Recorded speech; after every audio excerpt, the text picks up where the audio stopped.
ஆனா தாவேகா அப்படிங்கிறது மதச்சார்பற்ற கட்சி அப்படின்ற பட்சத்துல இது மதமே இல்லையம்மா. ஆன்மீகம் எப்படிம்மா மதமா மாறும்? ஆனா ஜோதிடம், ஆன்மீகம்ன்றது இந்து ஜோதிடம் எப்படி ஒரு ஒரு ஒரு ஒரு ஒரு ஒரு ஒரு பிரிவுக்கு எப்படி சொந்தமாகும்? ஜோதிடம்ன்றது கணிதம். முதல்ல அத புரிஞ்சுங்க. பேசிக்கா ஜோதிடம்ன்றது ஒரு கணித முறை. இது அனைவருக்குமானது. இது இந்துக்களுக்கோ, மத்ததுக்கோ சொந்தம்னு சொல்ல முடியாது. ஏன் அப்படி அப்படிதானே அது சார் ஒரு வாதத்த நீங்க முன்னெடுத்து நெனச்சீங்கன்னா, அதுக்கு வைக்கிறாங்க. யார் என்ன பண்ண முடியும்?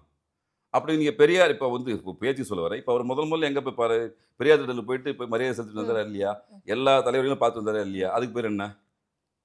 இப்ப நீங்க வந்து ஆளுங்கட்சியா உட்கார்றதுக்கு பெரும்பான்மை நீங்க எதிர்த்து அரசியல் பண்ண தலைவரே இப்ப நேர்ல போயிட்டு ஆதரவு கேட்டு வந்து உட்கார்ந்தாங்க இல்லையா? இதுக்கு பேர் என்ன? அப்போ ஒரு மியூச்சுவல் அண்டர்ஸ்டாண்டிங். ஓகே. ஒரு அரசு நிலைக்கட்டுன்றது நிலைப்பாடா நீங்க வந்து அவருக்கு ஆதரவு தர்றீங்க. அப்போ ஒரு அரசு நிலைக்கணும். ம். அது இப்போ திரும்பவும் செலவு பண்ண முடியாது. பொருளாதாரம் அந்த கடன் சுமைய நம்ப தான் சுமக்கணும். தனிநபரா நம்ப தான் சுமக்க போறோம். வேணான்ட்டு சுமூகமா ஒரு அண்டர்ஸ்டாண்டிங்கா போயினுக்கு.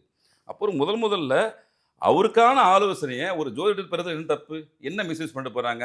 இப்ப நீங்க அவர் போட்ட பின்னாடி, அவரு ஏதாவது ஒரு விஷயத்த மேற்கோள் காட்டி, ஒரு விஷயம் செயல்பாடு பண்ணி, அது மக்களுக்கு மிகப்பெரிய பாதிப்பை ஏற்படுத்தியிருந்தால், நீங்க சொல்ற விஷயம் கரெக்ட்டா இருந்திருக்கும். எடுத்த உடனே ஒரு ஜோதிடர எப்படி நீங்க ஆலோசகரா போடலாம் அப்படின்னு சொன்னா, ஏன் அந்த ஜோதிடர் துறை இல்லையா?